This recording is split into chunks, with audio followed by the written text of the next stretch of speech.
Turunnya malaikat ke bumi, tidak pernah turun malaikat itu sebelumnya. Dan begitu selesai malaikat Jibril berbicara dengan Nabi Muhammad, malaikat sudah sampai. Dan malaikat menyampaikan kepada Rasulullah SAW, Abshir binuraini lam yu'tahuma ahadun min qablik, Fatihatul Kitab wa awakhir surat Al-Baqarah.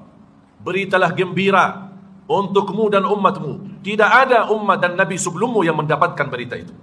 Dua cahaya, suratul Fatihah dan ayat terakhir daripada suratul Baqarah, lillahi ma fis samawati wa ma fil ardh. Dan tidak ada seorang yang meminta melalui wasilah dua cahaya ini pasti akan terkabul oleh Allah. Assalamualaikum warahmatullahi wabarakatuh. Alhamdulillahi rabbil alamin. Ashhadu an la ilaha illallah al-malikul haqqul mubin. وأشهد أن محمدًا عبده ورسوله الصادق الأمين.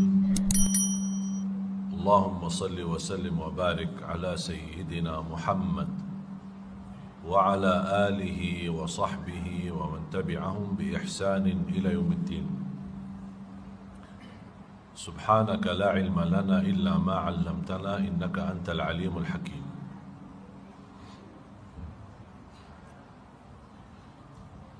Alhamdulillah, syukurillah, kita berusaha menjadi hamba yang bersyukur.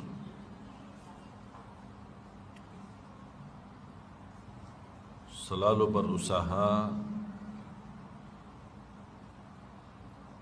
ucapkan Alhamdulillah dalam keadaan apapun. Afdalud du'a alhamdulillahi rabbil alamin. Sebaik-baik doa alhamdulillahi rabbil alamin. Karena doa ada dua macam. Doa ibadah dan doa masalah. Doa ibadah isinya memuji Allah tanpa minta, tidak meminta apa-apa, cuma memuji Allah. Dan ada satu kalimat yang mewakili segala pujian. Kalau ada orang awam dah hafal Asmaul Husna, tidak mengerti kata-kata yang terindah, tidak mampu memuji Allah dengan pujian yang sempurna, satu kalimat mewakili semua pujian. Alhamdulillahi rabbil alamin. Segala puji bagi Allah. Dan itu doa memuji Allah, termasuk doa bermunajat kepada Allah tanpa minta. Yang kedua, doa masalah. Doa masalah yang isinya meminta.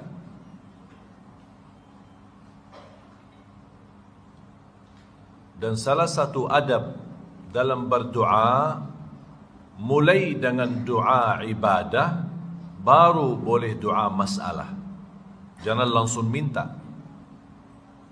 Diawali dengan pujian.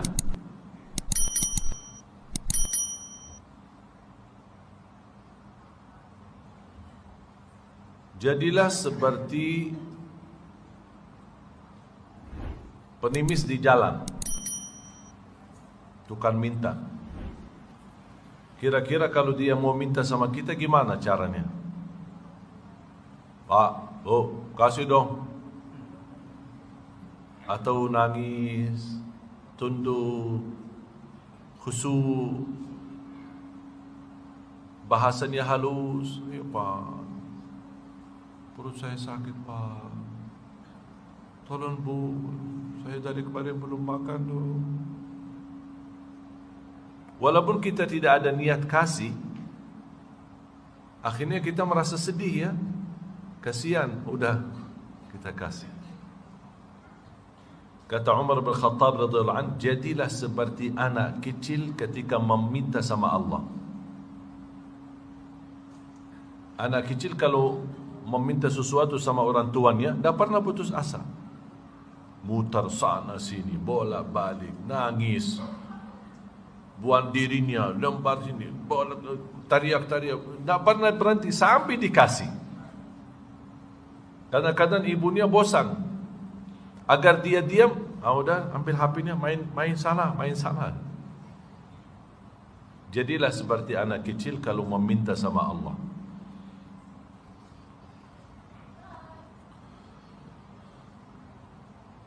Dan dua macam doa yang tadi saya sampaikan ada dua-duanya di suratul Fatihah. أعوذ بالله من الشيطان الرجيم بسم الله الرحمن الرحيم الحمد لله رب العالمين الرحمن الرحيم مالك يوم الدين إياك نعبد وإياك نستعين اهدنا الصراط المستقيم صراط الذين أنعمت عليهم غير المغضوب عليهم ولا الضالين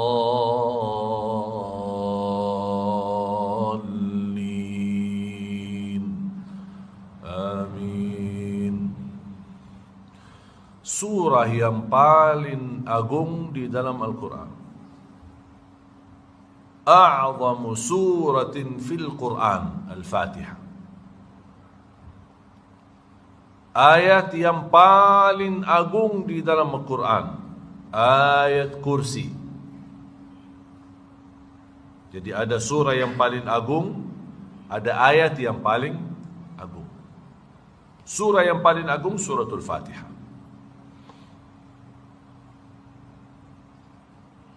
Pembukaan Al-Quran, Ummul Kitab, Ummul Quran, Fatihatul Kitab, Al-Fatihah, Ar-Raqiyah, Asy-Syafiyah, Al-Waqiyah.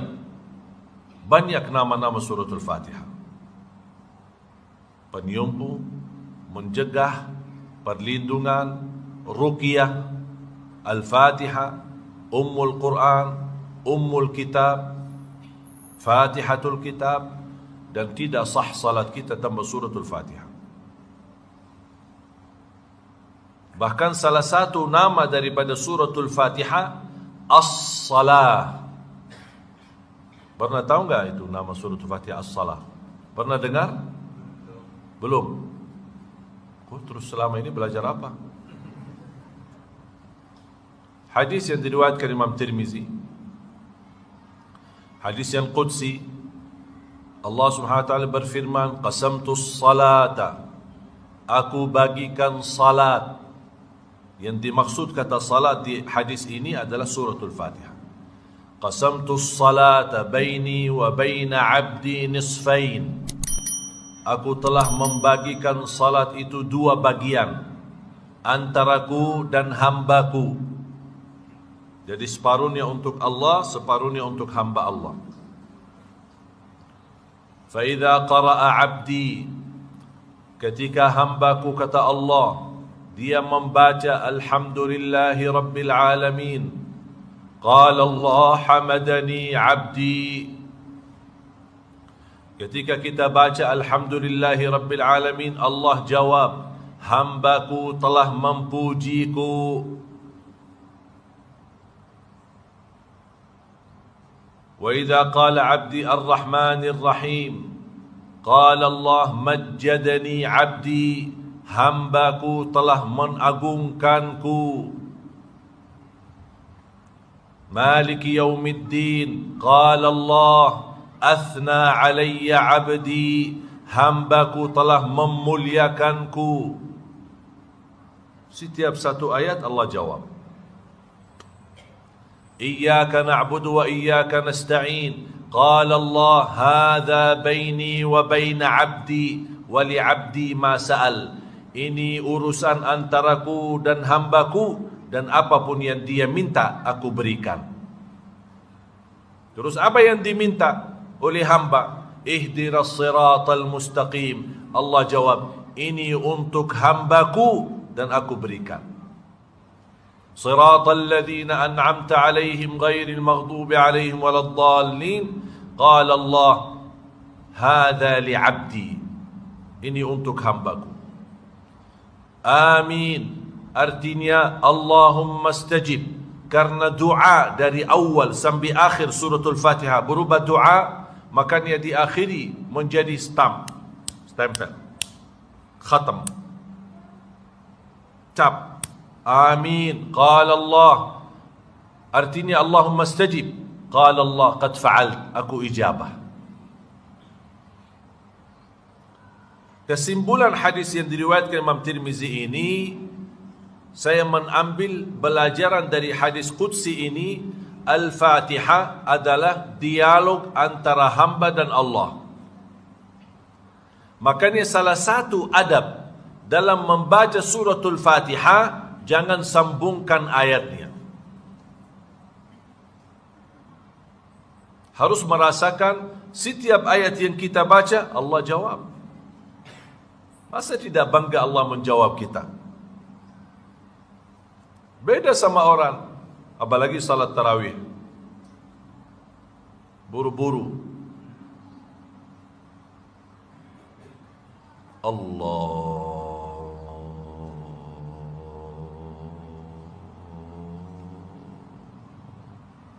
Akbar. Ini ada, tak tahu saya ini kenapa ini. Terus baru taruh. Pas saya dengar takbir begitu panjang, nampaknya imam ini khusyuk. Bismillahirrahmanirrahim. Alhamdulillahirrahmanirrahim. Astagfirullah, saya kaget. Kok ada apa? Baru enak, kenapa buru-buru? Satu nafas habis suratul Fatihah. Padahal Al-Fatihah ini berdialog sama Allah Subhanahu wa taala. Nikmati. Alhamdulillahi Rabbil Alamin. Kata Siti Aisyah, kalau Rasulullah SAW membaca Al-Fatihah, ka'annahu yufassiruha tafsira, seperti dia mentafsirkan suratul Fatihah. Satu ayat demi satu ayat. Satu ayat demi satu ayat. Ada saktah. Faham tak saktah? Saktah berhenti sebentar. Alhamdulillahi Rabbil Alamin. Ar-Rahmanir Rahim. Maliki Yawmiddin. Saya suka Syekh Hudzaifah ketika baca karena dia terapkan hadis ini. Enak Syekh Hudzaifah.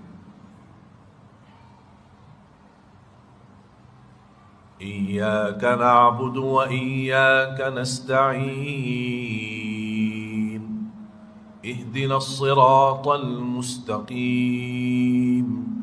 Siratal ladzina an'amta 'alaihim ghairil maghdubi 'alaihim waladdallin.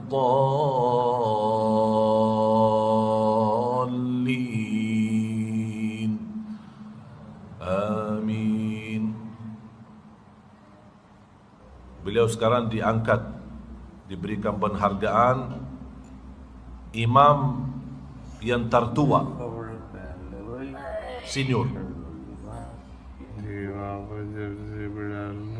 Dan saya belum tahu ada imam selama di Masjid Nabawi dan juga pernah kesempatan jadi imam di Masjidul Haram selama seperti beliau. Saya masih sekolah SD, dia masih dulu jadi imam. Dan Masya Allah luar biasa sihat. Berapa kali beliau sempat sakit, masuk ke rumah sakit. Dan saya kenal beliau satu-satunya karena anak-anak beliau semuanya teman sekolah dari SD, SMP sama saya. Termasuk Syekh Ahmad Hudzaifah. Syekh Ahmad Hudzaifah anak beliau yang diangkat menjadi imam di Masjid Nabawi salat tarawih. Sebelumnya imam di Masjid Quba. Ketika dia di rumah sakit dan diinfus, pas dengar azan dia lepas infus, dia langsung bawa mobil pergi ke Masjid Nabawi. Tak pernah saya lihat ada orang imam yang tidak pernah lepas salat di Masjid Nabawi, walaupun sebagai makmum. Tak pernah tinggalkan salat berjamaah. Diinfus dia lepas sendiri sampai dia kata doktornya, Pak, Syekh mohon maaf. Dan dia jawab, dah respon. Habis salat di masjid baru pulang ke rumah sakit. Biasa aja, sehat. Diinfus lagi. Istiqamah.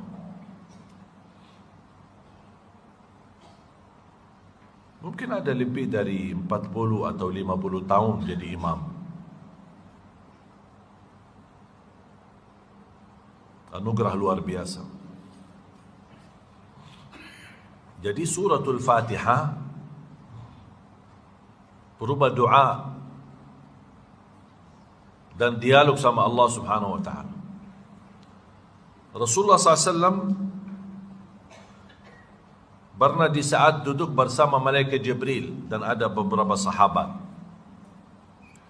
terdengar suara dari langit, suara kencangan seperti ada satu pintu kubuka. Suara-suara pintu sedang dibuka. Tapi suara yang dari langit pintu dibuka itu terdengar di bumi. Didengar oleh para sahabat dan oleh Rasulullah SAW. Rasulullah SAW tanya sama malaikat Jibril, apa ini? Suara apa ini? Malaikat Jibril menjawab, ini pintu di langit yang keempat. Baru kali ini dibuka, tidak pernah terbuka sebelumnya. Dan turunnya malaika ke bumi, tidak pernah turun malaika itu sebelumnya. Dan begitu selesai malaikat Jibril berbicara dengan Nabi Muhammad, malaikat sudah sampai. Dan malaikat menyampaikan kepada Rasulullah SAW, Abshir binuraini lam yu'tahuma ahadun min qablik, Fatihatul Kitab wa awakhir surat Al-Baqarah. Beritalah gembira untukmu dan umatmu. Tidak ada umat dan nabi sebelummu yang mendapatkan berita itu. Dua cahaya, suratul Fatihah dan ayat terakhir daripada suratul Baqarah. Lillahi ma fis samawati wa ma fil ardh.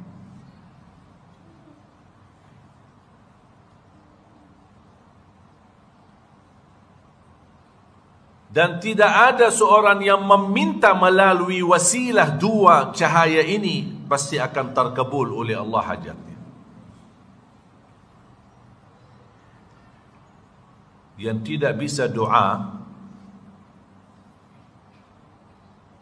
orang awam tidak mengerti doa, ingin dia bermunajat kepada Allah dengan makna yang terdalam tapi tidak faham.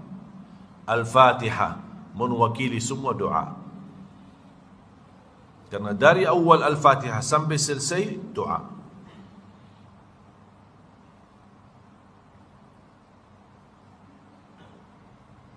Termasuk ayat terakhir daripada surat Al-Baqarah. Juga isinya berdialog sama Allah. Lillahi ma fis samawati wa ma fil ardi wa in tubdu ma fi anfusikum aw tukhfuhu yuhasibkum billah فيغفر لمن يشاء ويعذب من يشاء والله على كل شيء قدير. Ayat ini cukup membebani sahabat. Berat. Lillahi ma fis samawati wa ma fil ard wa in tubdu ma fi anfusikum aw tukhfu yuhasibkum bihillah.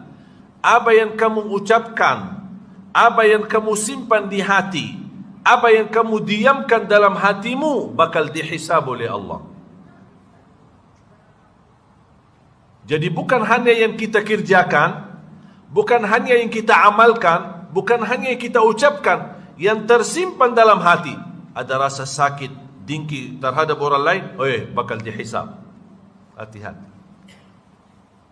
Ada niat buruk, bakal dihisab. Ini menurut ayat ini. Wa in tubdu ma fi anfusikum aw tukhfu, apa yang ada di dalam dirimu kamu terang-terangan atau kamu sembunyikan, bakal dihisab. Dan kembali kepada kehendak Allah. Fayaghfiru liman yasha, gara-gara isi hati kita, bisa kita diampuni, dimaafkan, atau bisa disiksa. Fayaghfiru liman yasha wa yu'adzibu man yasha. Wallahu ala kulli syai'in qadir. Allah Maha mampu atas segala sesuatu, termasuk yang kita sembunyikan. Beban. Sahabat datang, ya Rasulullah, kita bakal dihisab dan diazab oleh Allah gara-gara isi hati kita. Kita kan tidak mampu menolak segala isi hati kita. Kadang-kadang muncul perasaan yang kita tidak mampu dan tidak punya kuasa untuk menolaknya. Gimana ya Rasulullah? Rasul diam. Ini perintah. Rasul tidak pernah menolak. Apapun yang datang dari Allah, Rasul SAW patuhi dan taat, walaupun berat.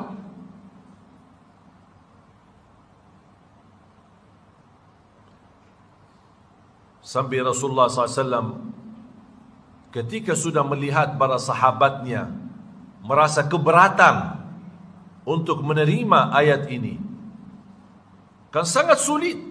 Coba bayangkan Bapak Ibu, kalau kita dihisab isi hati kita. Sekarang kita dudukkan di majlis, berbagai macam isi hati Bapak Ibu. Ada yang isi hati baik, ada yang isi hati buruk. Apaan itu orang? Dah tahu kita kan isi hati. Ada orang yang tapi belum terucap, tapi ada di dalam hatinya. Mungkin sikapnya kurang baik terhadap ustaz atau terhadap orang yang ada di sampingnya. Mungkin bisa jadi orang di samping kita, kita bisikin di hati. Apaan itu? Saya kenal orang itu, tidak pernah datang ke masjid kok, sekarang datang. Apa ini? Bisa enggak terjadi itu? Padahal kita tidak ingin, kita ingin menolak hal itu, tapi tidak punya kuasa terhadap hati. Kita tidak punya kuasa tapi kita punya kuasa lidah, punya kuasa tangan, punya kuasa kaki. Ketika kita ingat Allah, kita tidak berani ucapkan kata-kata yang membawa kemurkaan Allah atau menyakiti orang lain. Karena kita ingat bersabda Rasulullah SAW, "Man kana yu'minu billahi wal yawmil akhir falyaqul khairan aw liyasmut." Barang siapa yang iman kepada Allah dan hari akhir, berkatalah yang baik atau diam. Berarti perlu kita fikir dulu apa yang kita ingin ucapkan. Kalau baik, teruskan. Kalau tidak baik, diamkan. Sekarang kita terlalu terlanjur bicara, ngomong, dan diam. Akhirnya kena hati orang lain, tersakiti, dinyakiti. Sekarang ada kerjaan baru, harus minta maaf, minta tabayyun, datangin orang. Kalau kita diam, tidak ada kita perlu minta maaf sama orang.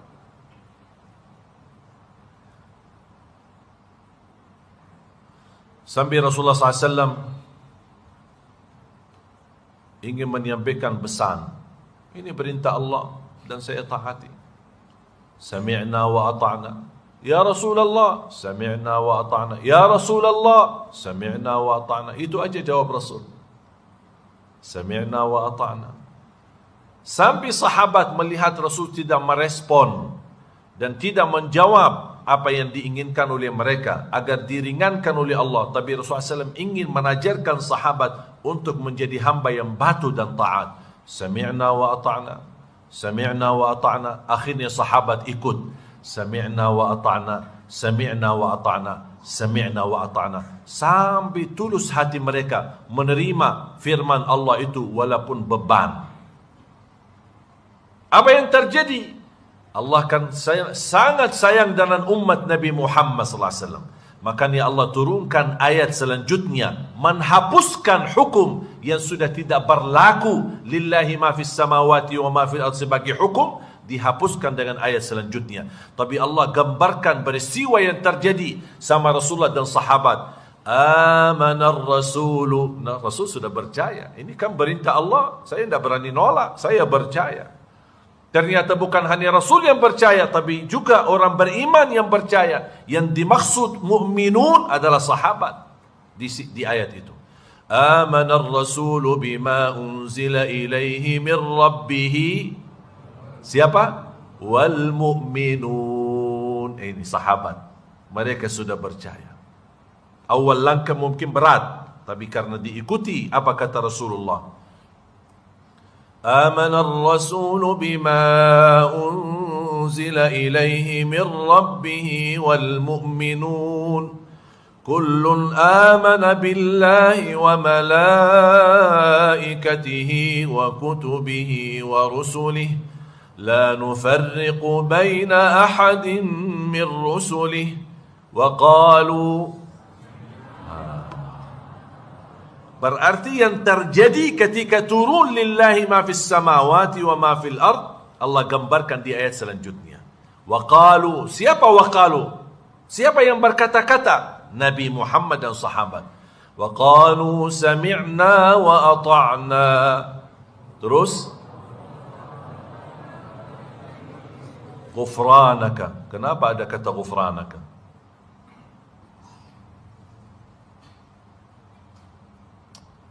Harus belajar bahasa Arab atau nikah sama orang Arab.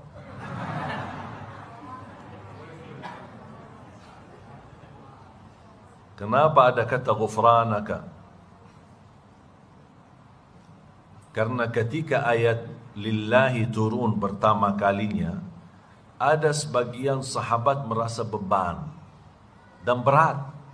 Tapi ketika sudah diajarkan dan dipimpin oleh Nabi Muhammad dengan ucapan sami'na wa ata'na, mereka minta maaf. Ghufranaka, ya Allah ampunilah kesalahan kami yang awal. Ghufranaka.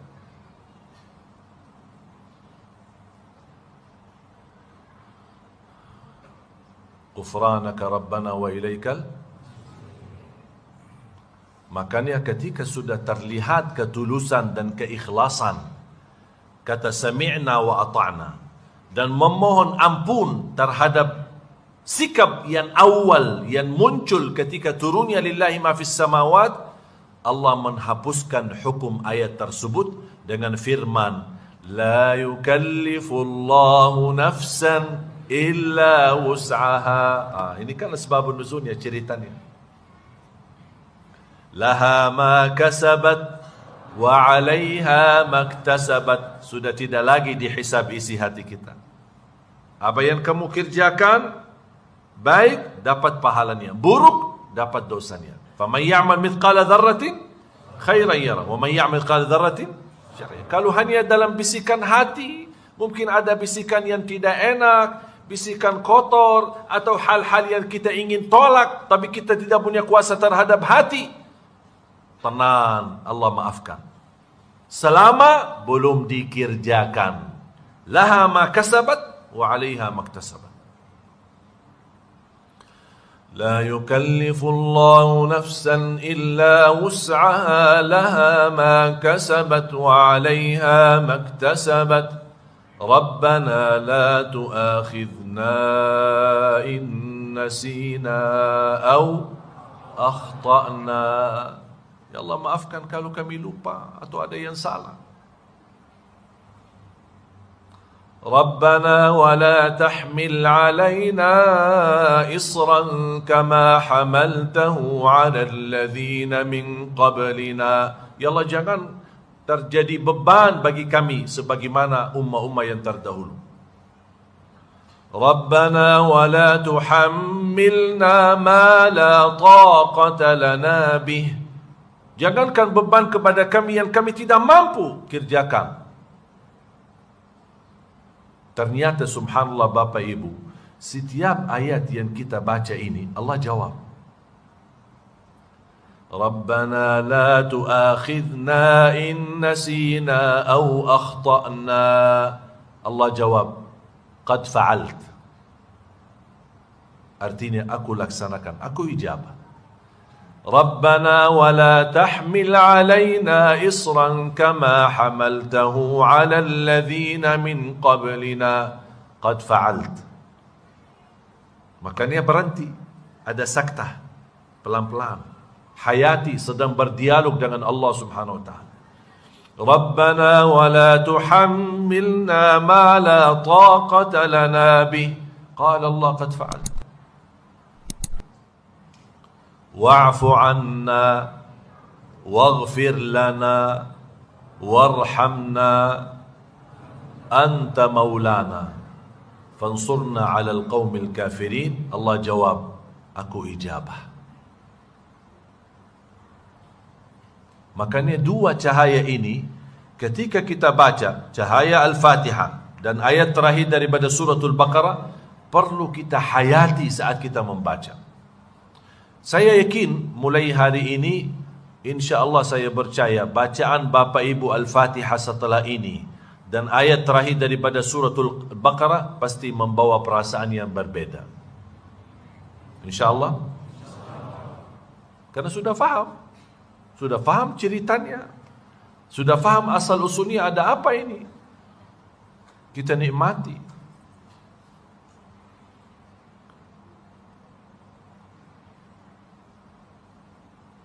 Dan Allah Subhanahu wa taala mengakhiri wa'fu 'anna waghfir lana. Apa sih artinya wa'fu 'anna waghfir lana?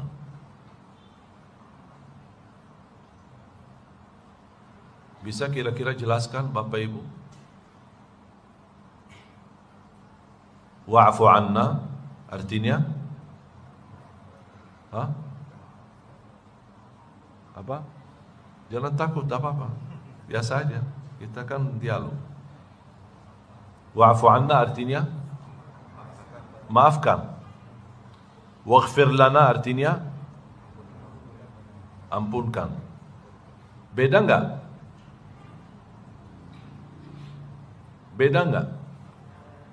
Antara maafkan sama ampuni.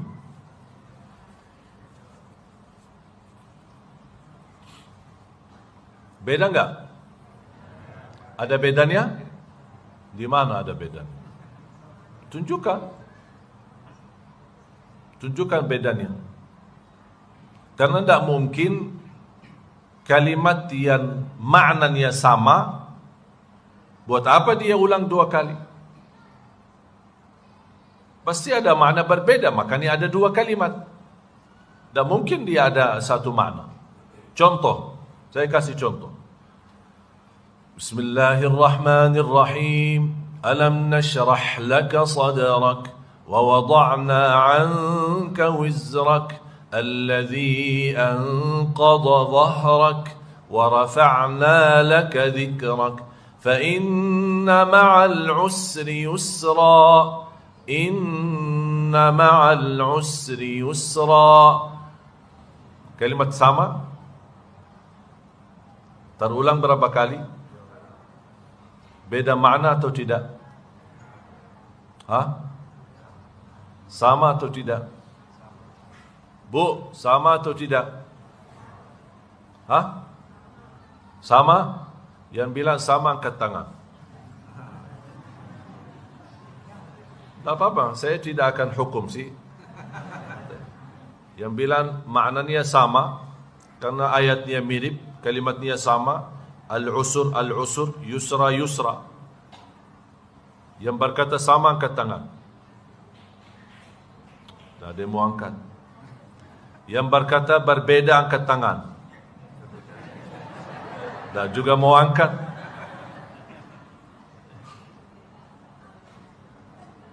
Dengan diam aja ya.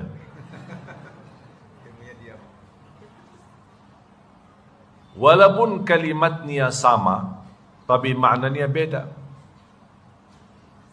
Tak ada di dalam Al-Quran dua kalimat diulangi berkali-kali, padahal kalimat itu sama, bentuknya sama, isinya sama, tulisannya bahkan tulisannya pun sama.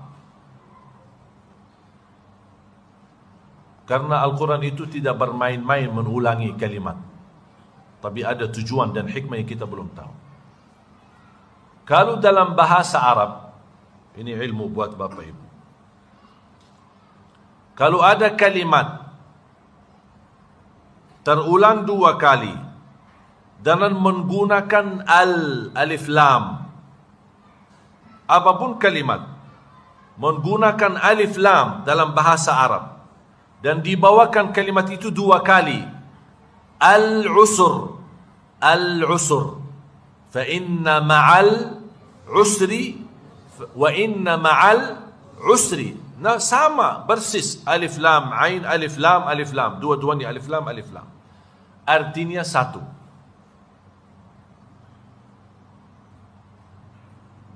Faham? Setiap kalimat diulangi 2 kali dengan gunakan alif lam, al-usr, maknanya satu. Tapi kalau ada kalimat diulang 2 kali tanpa alif lam, tidak ada alif lam, maknanya beda. Yusra, 2 kali kan? Tapi ada alif lam enggak? Tidak ada alif lam. Berarti maknanya beda. Allah ingin berikan pesan apa? Setiap kesusahan ada 2 jalan kemudahan. Musibah apapun, sebesar apapun yang Bapak Ibu hadapi, Allah sudah takdirkan ada 2 jalan. Minimal ada 2 jalan kemudahan dan jalan keluar dari masalah yang kita hadapi.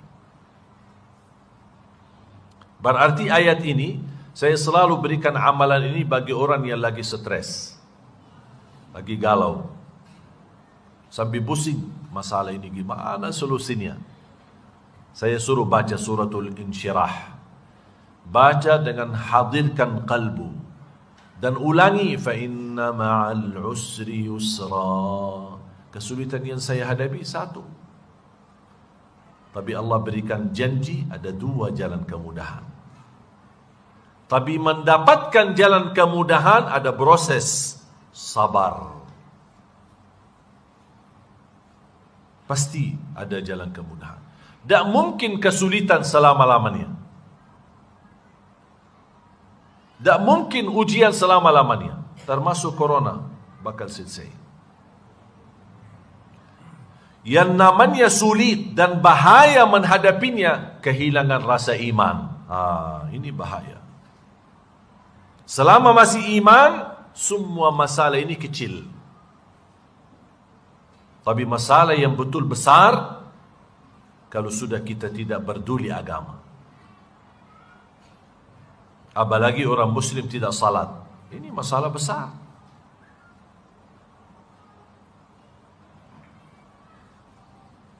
Kembali lagi, wa'fu anna waghfir lana. Walaupun intinya dan tujuannya sama-sama ampunan, tetapi kata afu lebih tinggi daripada kata maghfirah. Makanya di bulan Ramadan, apa kata Rasulullah kepada Siti Aisyah? Kalau sudah masuk 10 malam akhir Ramadan, berbanyalah, Allahumma innaka afuwun tuhibbul afwa fa'fu anni.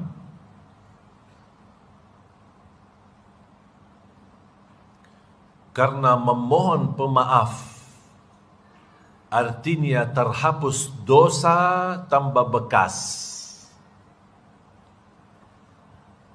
Kata maaf menghapuskan dosa kita di buku amal. Kan buku amal kan ada catatannya, ada kebaikan, ada keburukan. Maksiat yang kita lakukan yang ditulis oleh malaikat, dengan kata kita memohon maaf, afu, Allah hapuskan. Bukan Allah maafkan saja, bukan Allah ampuni saja, tapi Allah maafkan. Tidak tersisa tulisan bekasnya. Bekas pun tidak ada. Beda sama maghfirah. Kalau maghfirah, Allah maafkan, pasti tapi tulisannya masih ada. Allah tunjukkan di hari kiamat dan Allah lihatkan kepada kita. Ingat gak hari ini, tanggal ini, jam segini, di tempat ini kamu lakukan ini. Nanti ada YouTube, bisa lihat. Masih ada manusia mengingkari. Dia lihat dirinya berbuat dosa, tapi dia masih ingkari. Kamu akui enggak? Tidak pernah. Sama Allah bilang tidak pernah. Karena di situ mahkamah keadilan Allah dan dia mengingkari, terus kamu mau saksi apa? Malaikat saksi, Raqib Atid saksi, buku amal saksi. Ya Allah, mohon maaf saya tidak percaya semua itu. Barangkali dibikin oleh malaikat. Saya tidak percaya. Tunjukkan saksi dari diriku, baru saya percaya. Allah rapatkan mulutnya. Allah perintahkan tangannya berbicara, kakinya berbicara, kulitnya berbicara, matanya berbicara, baru dia kaget. Dan dia berkata, hei kulitku, selama ini saya belamu, saya berbohong untuk selamatkanmu.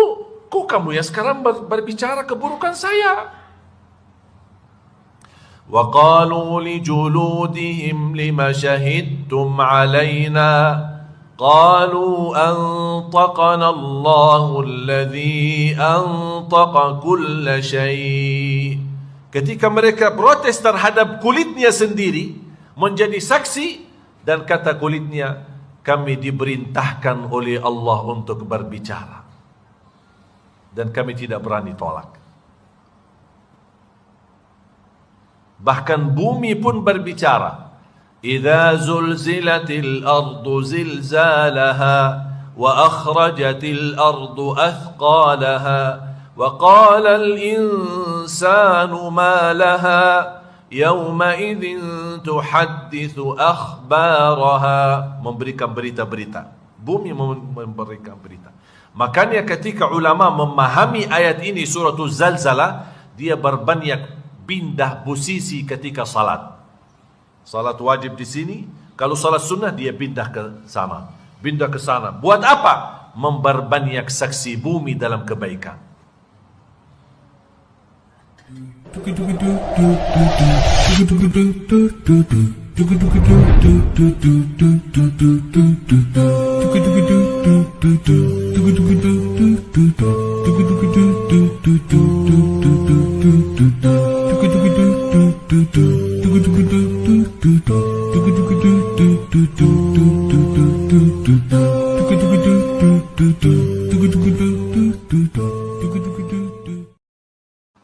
Dan dia berkata, Ya Allah, saya memang lakukan. Dan dia akui dan tidak mengingkari. Apa kata Allah? Di saat kamu lakukan, aku tutupi dan orang lain tidak tahu. Dan sekarang aku hapuskan dan aku ampuni kamu, dan masuklah surga bersama hamba-hambaku. Masya Allah. Ini anugerah yang luar biasa, ampunan yang dahsyat. Yang kita sudah merasa tersengsara, Allah sudah tunjukkan dosa-dosa kita, semua yang kecil maupun yang besar, dan kita tunduk dan kita tidak berani mengingkari. Kata Allah, jangan khawatir. Di saat kamu melakukan dosa itu, saya tutupi, tidak ada yang tahu. Sekarang saya ampuni. Kira-kira gimana perasaan hamba itu? Bahagia enggak? Qala Allah di hadis yang qudsi, Ya ibna Adam, law balagat dhunubuka anana as-sama, thumma astaghfartani laghafartu laka ala ma kana minka wala ubali. Wahai anak Adam, kalau dosa-dosamu sampai ke lapisan langit, saking banyaknya, saking besarnya, dan perkiraan saya tidak ada satu manusia yang dosanya sampai ke lapisan langit. Langit kan sangat jauh. Biarpun dia sudah melakukan semua macam dosa, zina, minuman keras, narkoba, durhaka, tidak salat, semua dia lakukan, tidak bakal sampai ke lapisan langit. Tapi coba luas rahmat Allah. Sekiranya dosamu seandainya sampai ke lapisan langit, tapi kamu tidak pernah berhenti memohon ampun kepada aku dan selalu istighfar, kata Allah, aku akan ampuni semuanya dan aku tidak peduli berapa banyaknya. Rahmat Allah. Makanya bahagia orang yang tunduk dan patuh, menunjukkan hati yang sangat membutuhkan rahmat Allah. Kita sangat membutuhkan, apalagi sekarang dalam COVID-19 sekarang sangat membutuhkan rahmat Allah SWT. Karena satu-satunya yang berikan kita selamat dan terangkat segera kun fayakun bala ini ada rahmat Allah Subhanahu wa taala. Dan salah satu yang menjaminkan mengundang rahmat Allah, berbanyalah salawat kepada Nabi Muhammad. Apalagi hari Jumat, tadi sudah habis maghrib. Sedih kalau saya lihat ada banyak orang di hari Jumat tapi tidak banyak salawat. Padahal Rasul pesan, inna min afdali ayyamikum yawmal jumu'ah fa'akthiru alayya minas salati fi. Sebaik-baik hari untuk kalian adalah hari Jumat, berbanyalah salawat kepadaku di hari Jumat.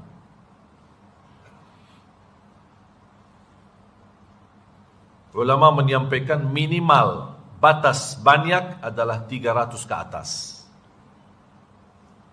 Kalau masih di bawah 300 berarti belum banyak. Malu kalau kita dibuka buku amal kita, dan setiap Senin Kamis Rasul melihat isi buku amal umatnya, dan dia sedih dan menangis. Kenapa umatku tidak banyak salawat kepadaku di hari Jumat, padahal saya sudah pesan.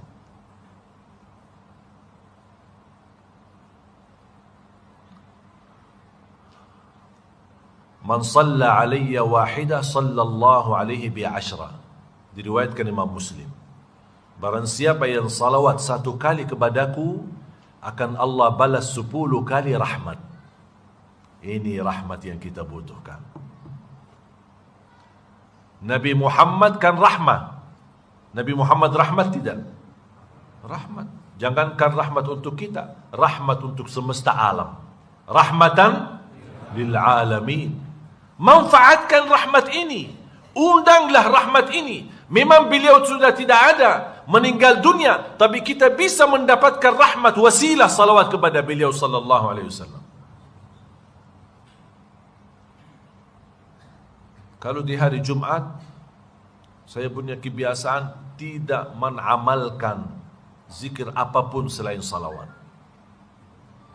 Tidak ada tasbih, tidak ada tahlil, tidak ada istighfar, tidak ada takbir, tidak ada tahmid. Semuanya saya tinggalkan. Saya fokus satu, berbanyak salawat. Karena itu permintaan Nabi Muhammad. Ada seorang tanya sama guru saya, seorang ulama besar di kota Madinah, Syekh Muhammad ibn Muhammad al-Mukhtar al-Shanqiti. Mana yang lebih utama di hari Jumat kita amalkan? Banyak baca Quran atau banyak salawat? Beliau jawab, lebih diutamakan di hari Jumat dan malam Jumat berbanyak salawat kepada Nabi Muhammad daripada banyak baca Quran. Kenapa? Karena itu permintaan Nabi Muhammad. Masa kita tidak mematuhi permintaan?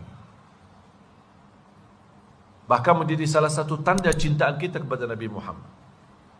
Ada seorang sahabat bernama Ubay bin Ka'ab radhiyallahu anhu. Ketika dia sudah memahami manfaat, berkahnya, keistimewaannya, dahsyat anugerahnya, mendapatkan salawat itu, dia berkata, ya Rasulullah, karena inti daripada salawat adalah doa. Bahasa Arab, makna kalimat salat, as-salah lughatan ad-du'a. Salat artinya doa. Makanya Al-Fatihah diberikan nama doa karena isinya dari awal sampai akhir doa. Salawat pun doa.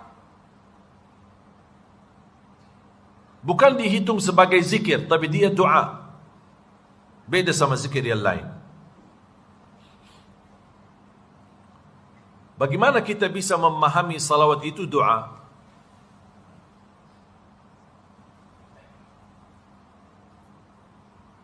Ketika saya baca salawat, saya sudah meyakini tidak ada yang diizinkan untuk bersalawat kepada Nabi Muhammad.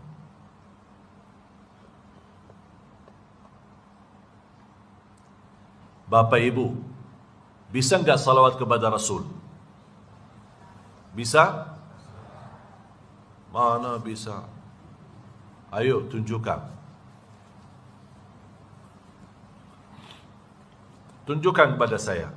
Anda bisa salawat. Yang bisa angkat tangan. Yang bisa angkat tangan. Ya Bu. Ibu bisa. Terus gimana salawat? Ayo coba. Hah? Belum dengar suaranya gimana? Apa? Kurang keras katanya. Kalau saya berkata, ayo salawat. Bapak-bapak bisa? Bisa? Kok bingung ya? Jangan-jangan selama ini kita salah juga ya. Ada yang bisa salawat? Mana coba? Hah? Apa? Allahumma salli.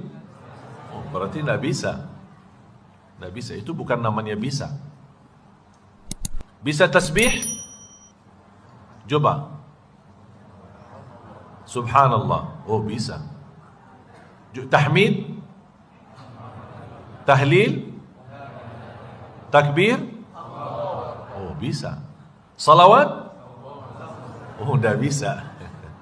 Dah bisa salawat. Kira-kira faham gak maksud saya? Belum faham kan? Belum, saya jelaskan. Kalau kita mau berzikir kepada Allah, tidak perlu minta tolong sama Allah. Tidak perlu Allahumma subhanallah, Allahumma alhamdulillah, Allahumma la ilaha illallah. Langsung diizinkan untuk zikir kepadanya. Ya ayyuhalladzina amanu dzkurullaha dzikran katsira. Hei orang beriman, berzikirlah kepada Allah. Langsung. Tapi pas begitu posisi salawat, tidak ada izin. Terus harus gimana? Minta tolong sama Allah yang salawat. Kita bukan salawat. Makanya harus ada Allahumma salli. Ya Allah, kami tidak bisa salawat. Kita memohon pertolongan. Ya Allah, Allah yang salawat. Kita hanya doa. Berdoa. Memohon kepada Allah agar Allah yang bersalawat. Makanya kata ulama, salawat hamba kepada Nabi Muhammad doa, dan salawat Allah kepada Nabi Muhammad pujian dan kemuliaan. Beda sama kita. Faham sekarang? Di situ keindahan salawat. Kenapa Allah tidak mengizinkan kita bisa salawat langsung?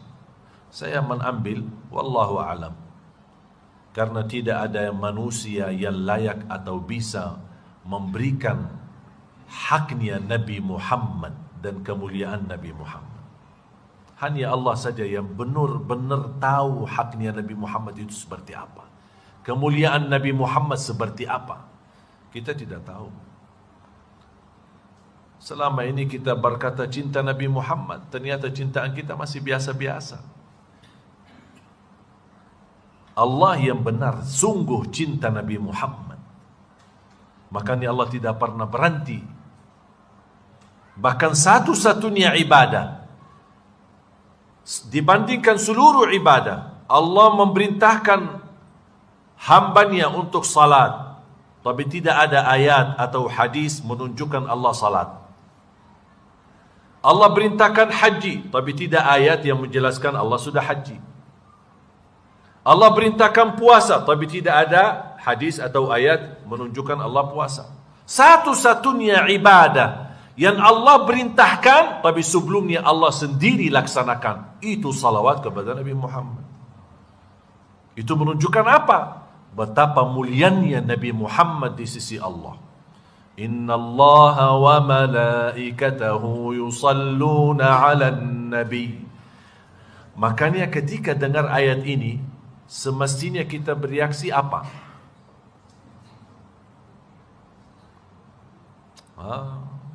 Ayo jawab. Serba salah kita ini. Kan sering dengar khatib, Inna Allah wa malaikatahu yusalluna. Terus kita jawab apa? Apa? Jawab? Kok diam sih? Kita jawab apa ketika dengar ayat ini? Maaf, apa? Sallallahu? La. Kalau kita dengar kalimat Inna Allah wa malaikatahu yusalluna ala nabi, kita jawab apa? Allahumma salli wa sallim alaihi, atau salli wa sallim barik. Salah.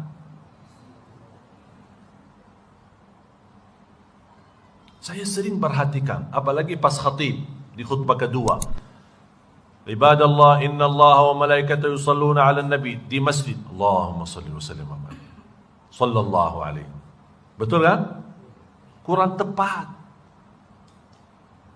Terus harusnya gimana? Karena inna Allah wa malaikatahu yusalluna ala nabi, berita gembira, menunjukkan posisi kemuliaan Nabi Muhammad di sisi Allah. Kalau ada berita gembira datang kepada kita, kita bilang apa? Apa? Alhamdulillah. Dapat terima telefon, Pak, anaknya lulus. Terus bilang apa? Inna lillahi wa inna ilaihi raji'un. Ini kan zikir kan? Zikir boleh, tapi kurang tepat. Terhadap berita gembira, kita layaknya ucapkan Alhamdulillah. Inna Allah wa malaikatahu yusalluna ala nabi. Alhamdulillah. Kita harus bangga mengucapkan Alhamdulillah, karena Allah telah memberikan Nabi kita, bukan Nabi umat lain, Nabi kita ini. Kita harus bangga. Alhamdulillah, Nabi Muhammad ternyata mulia di sisi Allah, sampai Allah tidak berhenti bersalawat, sampai dikatakan yusalluna, fi'il mudhari' dalam bahasa Arab, artinya tidak terputus salawat. Beda sama kata salla sudah selesai salawat. Tapi kalau kata yusallun, terus menerus, tidak terputus. Baru turunnya ya ayyuhalladzina amanu. Saya ketika baca apapun ayat yang ada ya ayyuhalladzina amanu, saya suka tunduk. Ingat perkataan Abdullah bin Mas'ud radhiyallahu anhu, "Idza sami'ta ya ayyuhalladzina amanu fa'ar'iha sam'ak fa innaha imma amrun tu'maru bih wa imma nahyun tunha an."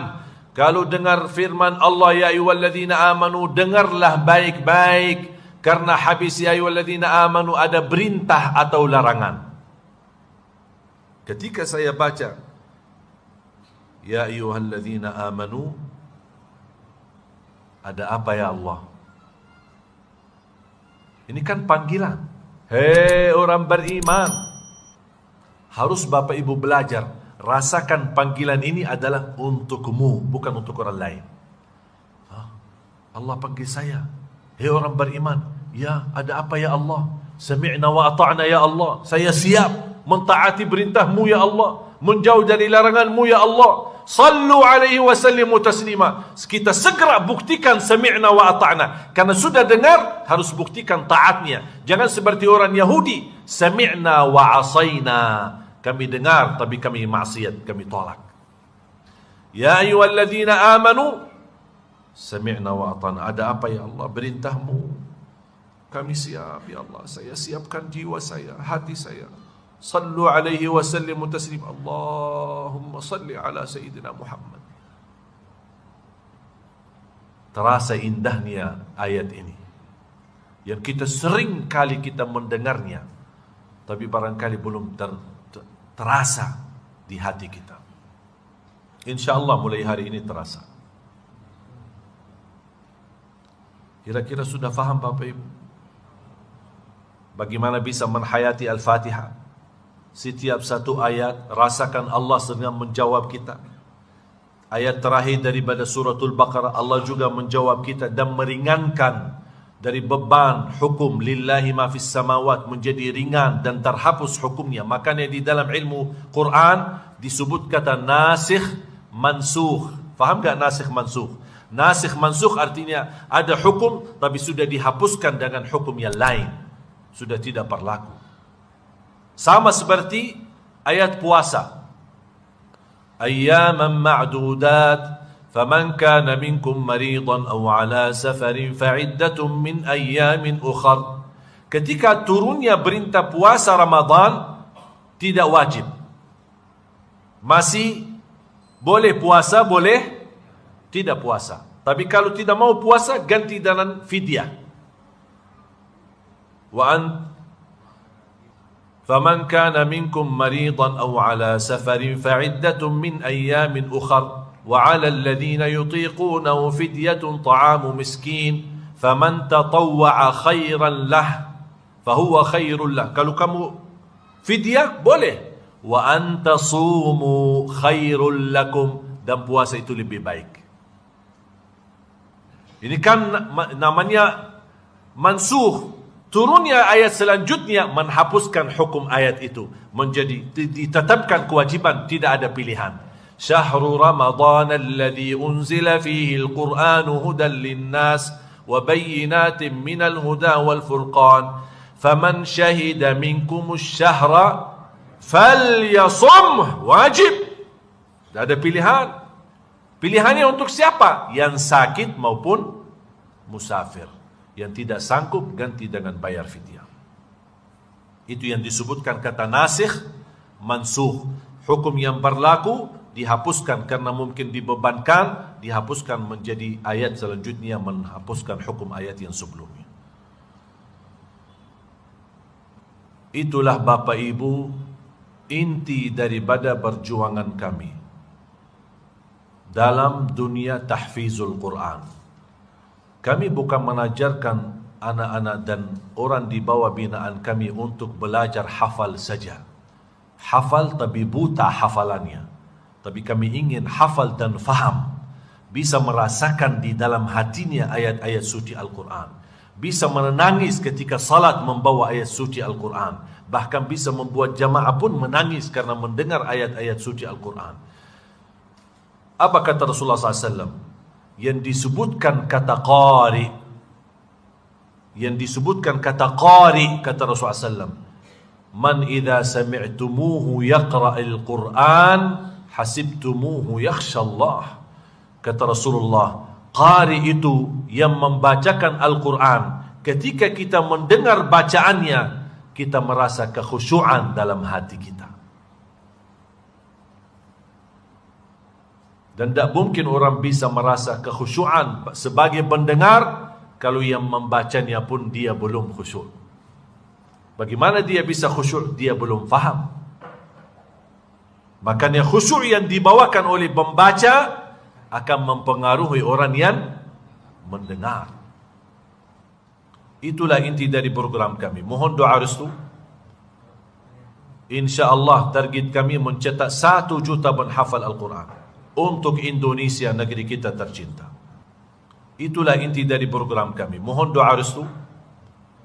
InsyaAllah besok kalau kita dipanggil oleh Allah Subhanahu Wa Taala, kita merasa tenang di saat sakaratul maut, dan kita dengar malaikat, ya ayyatuhan nafsul mutmainnah irji'i ila rabbiki radiyatan mardiyah fadkhuli fi ibadi wadkhuli jannati. Dan selama kita di alam kubur, walaupun puluhan tahun, Allah kirimkan bacaan dan pahala bacaan anak-anak kita sedang dia memperjuangkan hafalan Al-Quran. Mudah-mudahan kita semua menjadi ahlul Quran, keluarga Al-Quran, berakhlak-akhlakul Quran. Ya Allah, anugerahkan kepada kami keturunan Al-Quran, anak dan cucu kami berhafal Al-Quran, berakhlak-akhlakul Quran. Ya Allah, ya Arhamar Rahimin, bukalah hati kami, berilah petunjuk kepada jalan yang lurus, rumah tangga sakinah mawaddah rahmah, keluarga yang mencintai Al-Quran. Ya Allah, aku mohon untuk semua jamaah yang hadir selepas majlis ini, Masing-masing pulang sudah tertulis namanya mendapatkan syafaatnya Al-Quran ya Rabbal Alamin. Ighfir lana wa liwalidina wa li jami'il muslimina wal muslimat wal mu'minina wal mu'minat al ahya'i minhum wal amwat. Rabbana taqabbal minna innaka antas sami'ul alim. Ya Allah, terimalah niat kami. Ya Allah, mudahkan niat mencetak 1 juta penghafal Al-Quran. Ya Allah, jadikan tanah Riau ini, Pekanbaru ini menjadi pusat yang melahirkan para penghafal Al-Quran yang bisa membawa cahaya kemakmuran untuk negeri kami Indonesia ya Rabbal Alamin. Ya Allah, pimpinlah kami, terimalah niat kami, terimalah nafkah kami, infak kami, sedekah kami ya Rabbal Alamin, menjadi amal salih dan sedekah jariah yang tidak terputus pahalanya sampai hari kiamat. Ya Arhamar Rahimin. Rabbana atina fid dunya hasanah wa fil akhirati hasanah wa qina adzaban nar. وصلى الله على سيدنا ونبينا محمد وعلى آله وصحبه وبارك وسلم والحمد لله رب العالمين. Semoga bermanfaat yang sudah subscribe. Semoga diberikan kesehatan dan keberkahan. Wassalamualaikum warahmatullahi wabarakatuh.